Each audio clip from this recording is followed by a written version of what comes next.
औज़ुबिल्लाहिमिनश्शैतानिर्रजीम बिस्मिल्लाहिर्रहमानिर्रहीम। जैसा कि मैंने पहले भी अपने यूट्यूब चैनल पे 2 लेक्चर अकाउंटिंग सीरीज़ के अपलोड किए हैं, व्हाट इज़ अकाउंटिंग और ब्रांचेस ऑफ अकाउंटिंग। तो उनको पहले इस लेक्चर से पहले देख लें और उनका लिंक मैं डिस्क्रिप्शन में दे दूँगा। और ये हमारा लेक्चर नंबर 3 है। तो आए हम अपने लेक्चर की तरफ चलते हैं। बेसिक टर्मिनोलॉजीज़ या टर्म्स, बुनियादी इस्तिलाहात इसे उर्दू में कहते हैं। ये लेक्चर नंबर 3 है हमारा, पार्ट नंबर 1।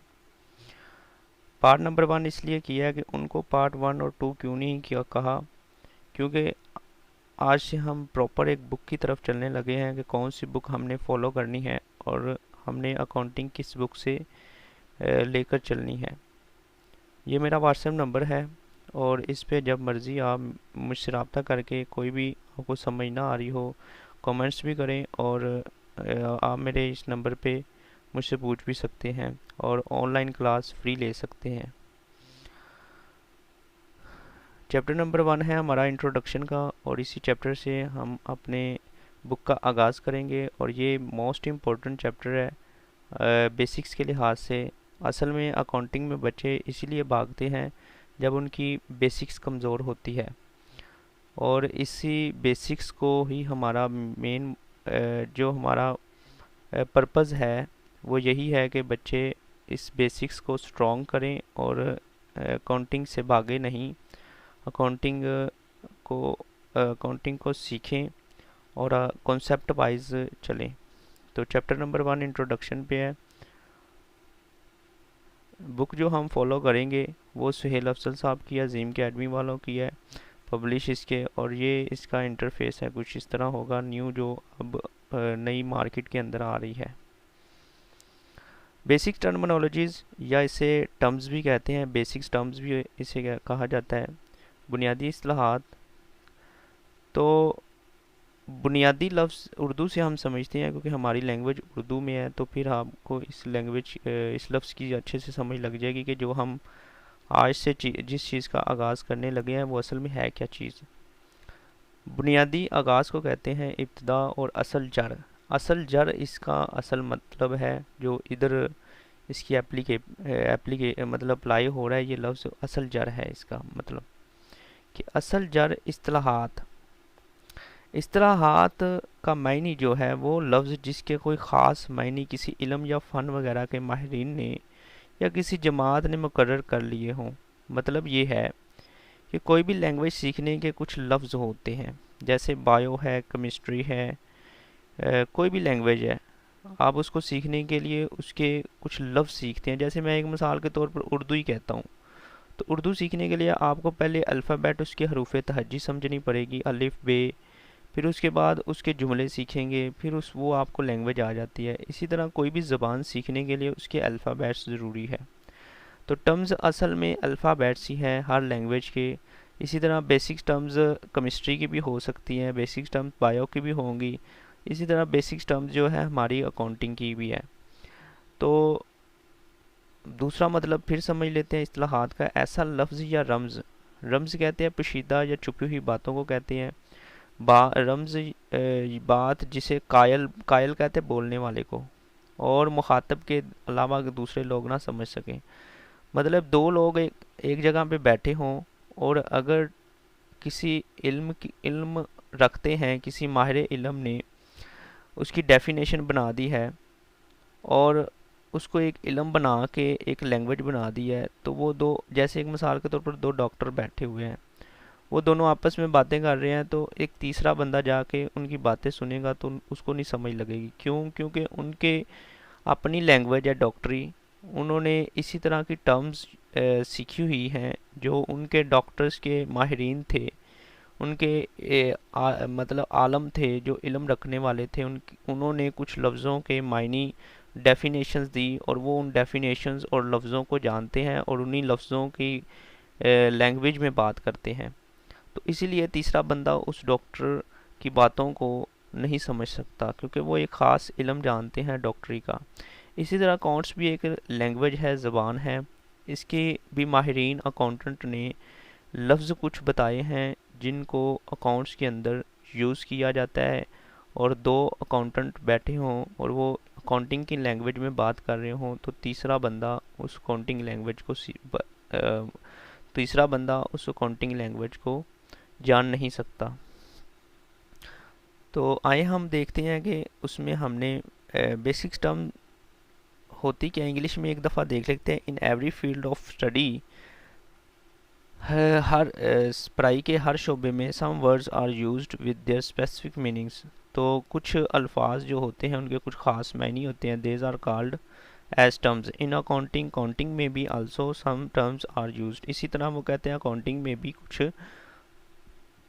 टर्म्स यूज़ होती हैं, कुछ अल्फाज यूज़ होते हैं जिसके कुछ ख़ास मायने होते हैं।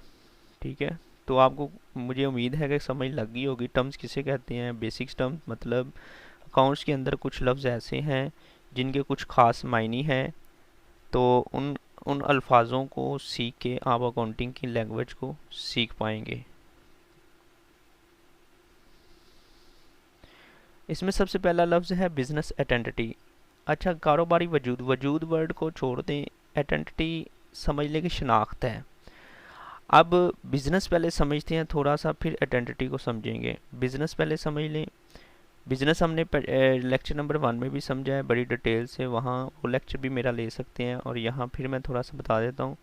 बिज़नेस उस चीज़ को कहते हैं प्रॉफिट मेकिंग ऑर्गेनाइजेशन, जिसका ऑर्गेनाइजेशन का मकसद प्रॉफिट कमाना होता है, आर नोन एज बिज़नेस, उसे बिज़नेस कहते हैं। बिज़नेस 3 तरह से किया जा सकता है। पहला जो बिज़नेस है वो सेलिंग सर्विसेज का हो सकता है। आपका बिज़नेस ऐसा हो सकता है कि आप कोई ठोस चीज़, कोई गुड्स जिसको आप छू सके, गुड्स उसे कहते हैं। आगे हम गुड्स के भी ऊपर नेक्स्ट लेक्चर मेरा गुड्स के ऊपर ही होगा। तो गुड्स ऐसी चीज़ को कहते हैं जिसे आप फिज़िकली टच कर सकें, फिज़िकली छू सकें, मतलब जिसे टच किया जा सके, छू सकें। जैसे फर्नीचर है, उसे टच किया जा सकता है। इसी तरह आपके फर्नीचर है, इसी तरह आपकी बहुत सी चीज़ें हैं जो जिसको मार्केट के अंदर, जैसे आप कोई भी बिज़नेस करते हैं, आपका फर्नीचर का हो सकता है, लोहे का हो सकता है, फ्रीज़र का हो सकता है, एसी का हो सकता है, वो उसे टच किया जा सकता है। मगर कुछ बिज़नेस ऐसे होते हैं जो सर्विसेज बेसिस पे होते हैं, जिसे टच नहीं किया जा सकता। सिर्फ आपके अंदर जो क्वालिटी होती है उसको आप इंट्रोड्यूस करते हैं और वो सर्विस लोगों को देते हैं। जैसे यहाँ सर्विसेज बेसिस पे बिज़नेस किया जा रहा है। इसकी एग्जांपल सबसे पहले मैंने नंबर पर ड्राई क्लीनर की है।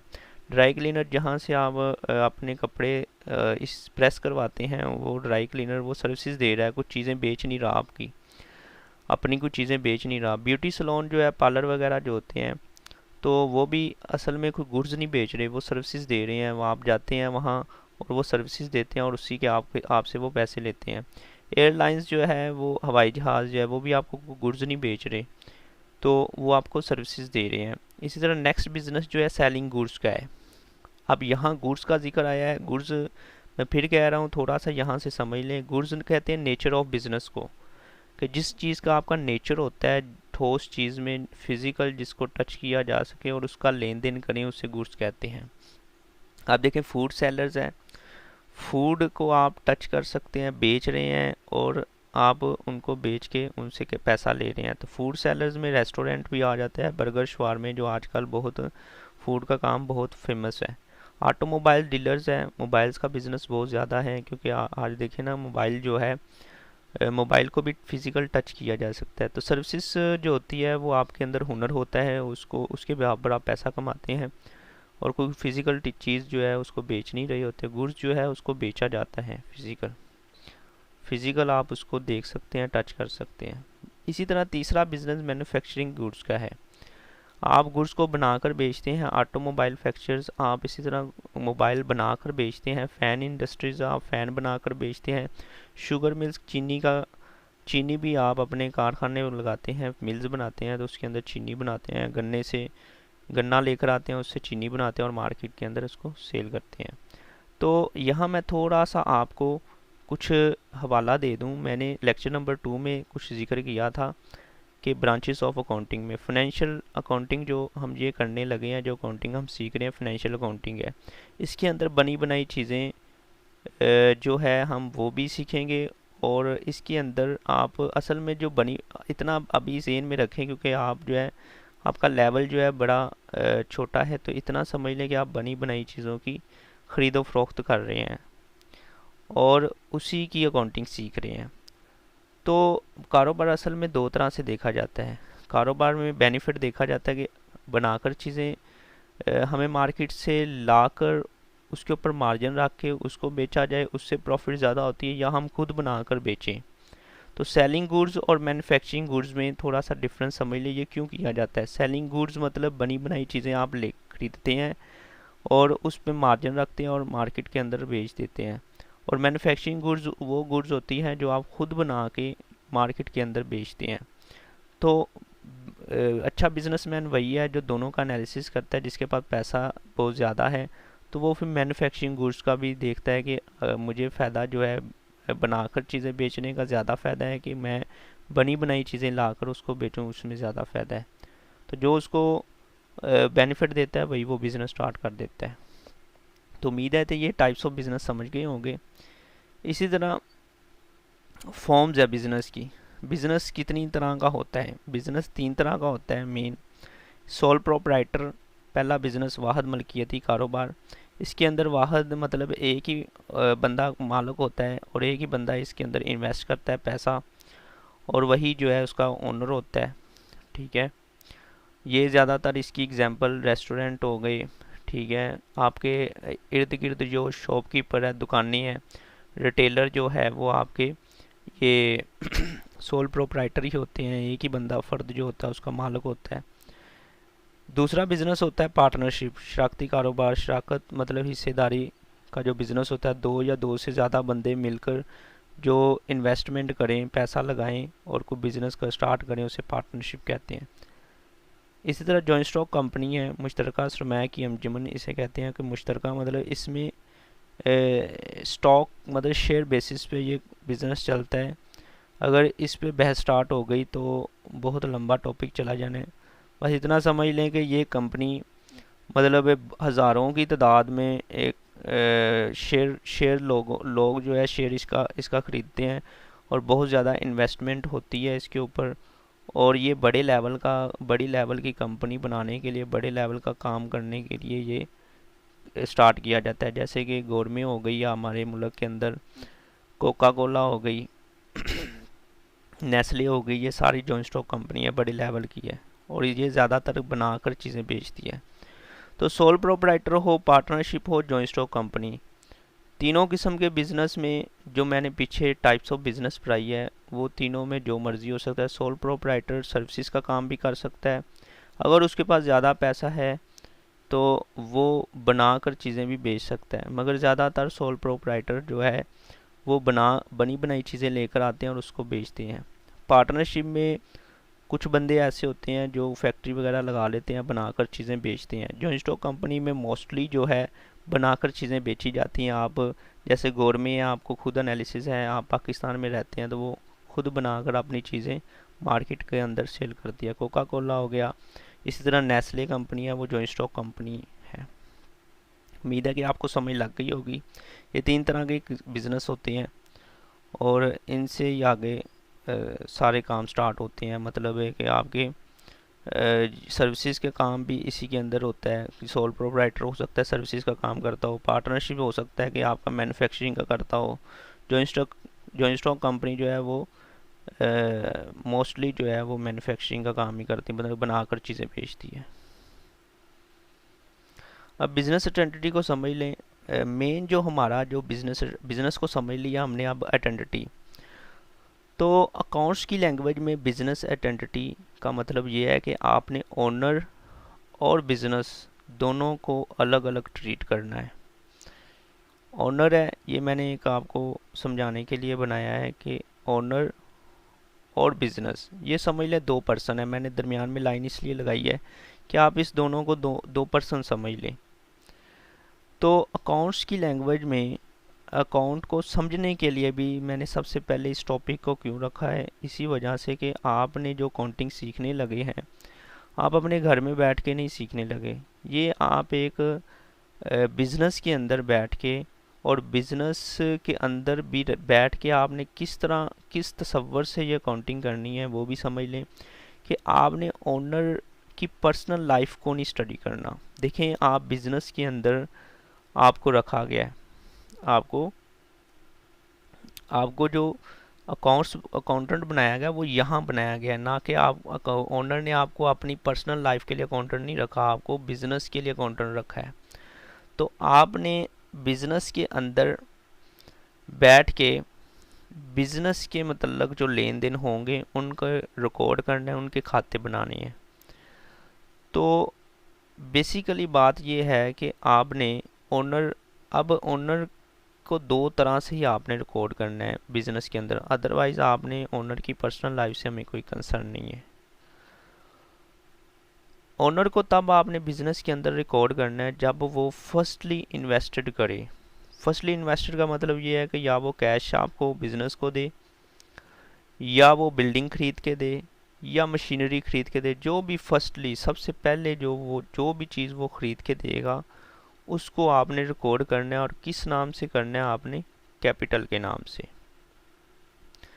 चाहे वो कैश लाख का कैश उसने दे दिया है, लाख की बिल्डिंग खरीद के दे दी है, मतलब 20 लाख की बिल्डिंग तो बहुत महंगी आती है, वो भी खरीद के दे दी है, और फिर मशीनरी खरीद के दे दी है। सारे पैसे आपने जमा करके कैपिटल के हेड में डाल देने हैं।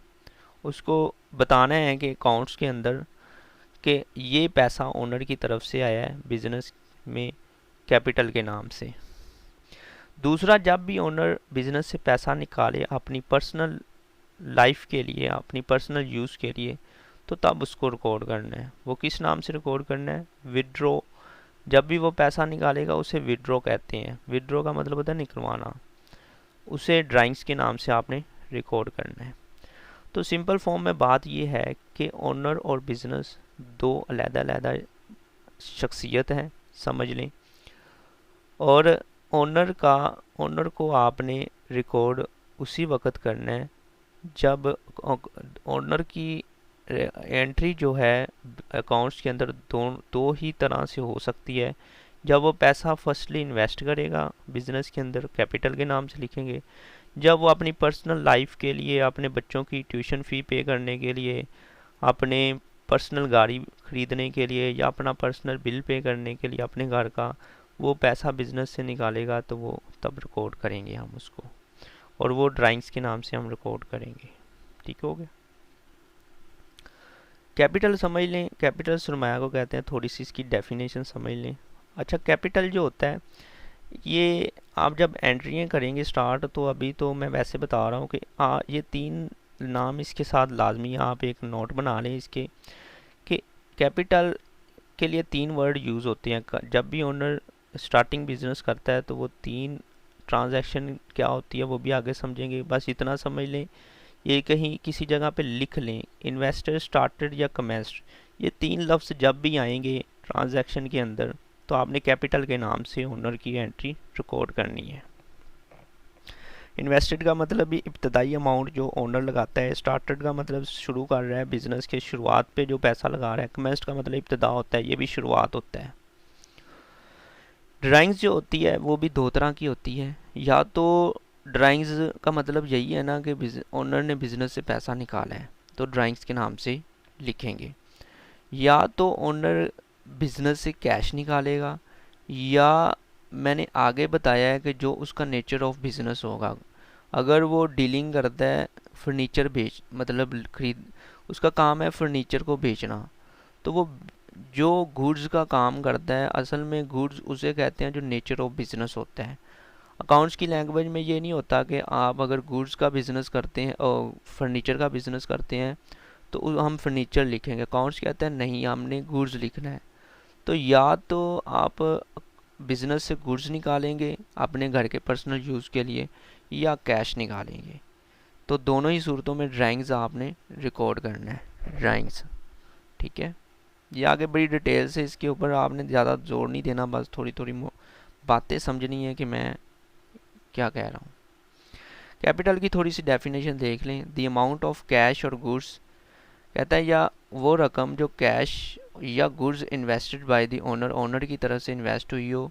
वो गुड्स भी हो सकती है, कैश भी हो सकता है। इन अ बिजनेस, बिजनेस में इज़ नॉन एज कैपिटल, उसे कैपिटल कहते हैं। ड्राइंग्स जो होती है, द अमाउंट ऑफ कैश और गुड्स, देखिए मैंने बताया ना, या तो कैश भी वो निकाल सकता है और या गुड्स भी टेकन, टेकन मतलब ले बाय द ओनर की तरफ से लें, फ्रॉम द बिजनेस से, फॉर हीज पर्सनल यूज़। ये वर्ड मैंने लाइट किया हुआ है रेड से, तो ये ध्यान में रखना है कि जब भी ओनर मालक अपनी पर्सनल यूज़ के लिए बिजनेस से पैसा निकालेगा उसे ड्राइंग्स कहते हैं। बस सिंपल फॉर्म में आपने ओनर की दो ही तरह से रिकॉर्डिंग करनी है बिजनेस के अंदर। जब वो पैसा लगाएगा, फर्स्टली इन्वेस्टेड, तब कैपिटल लगा के नाम से रिकॉर्ड करेंगे, और जब वो बिजनेस से निकालेगा तो ड्राइंग्स के नाम से। अदरवाइज़ हमने बिजनेस के अंदर जो लेन देन हो रहे होंगे उसी को रिकॉर्ड करना है। उसी को रिकॉर्ड करने के लिए हमने सीखना है कि उसको कैसे रिकॉर्ड करना है। हमने फर्स्टली बताने का मतलब यही था कि आपने ओनर की पर्सनल लाइफ से हमें कोई कंसर्न नहीं है, वो जैसे मर्ज़ी करे। हमें अपने बिज़नेस से कंसर्न है, हमें अपने बिज़नेस के अंदर जो भी कुछ हो रहा है हमें उससे कंसर्न है। बिज़नेस किया क्योंकि हमें ओनर ने बिज़नेस के लेन देन को रिकॉर्ड करने के लिए रखा है, ना कि अपने पर्सनल रिकॉर्ड नोट करने के लिए नहीं रखा। इसलिए हमने बिज़नेस के अंदर बैठ के अकाउंटिंग सीखनी है। जो बच्चा अकाउंटिंग को कहता है कि बहुत टफ है, वो असल में उनको यही नहीं पता लग रहा होता कि हम अकाउंटिंग कहाँ बैठ के सीख रहे हैं। असल में आप ये बिज़नेस की लैंग्वेज है और बिज़नेस के अंदर बैठ के समझेंगे कि बिज़नेस के अंदर आप बैठे हुए हैं और वो अकाउंटिंग आप बिज़नेस के अंदर बैठ के कर रहे हैं, तो फिर आपको समझ लगेगी ये प्रॉपर। तो काइंडली मुझे उम्मीद है कि आपको समझ लग गई होगी। फिर भी किसी का कोई सवाल हो तो कमेंट करें, या मेरा व्हाट्सएप नंबर है उस पर आप मेरे से डिस्कशन कर सकते हैं। ओके जी, अल्लाह हाफिज़। और ये मेरे चैनल को सब्सक्राइब, लाइक एंड शेयर लाजमी कर दीजिएगा। सब्सक्राइब का आपको फ़ायदा यही होगा, जब भी मैं नई वीडियो अपलोड करूँगा तो आपको उसी वक्त मिल जाएगी। ओके जी, थैंक यू, जज़ाकल्लाह।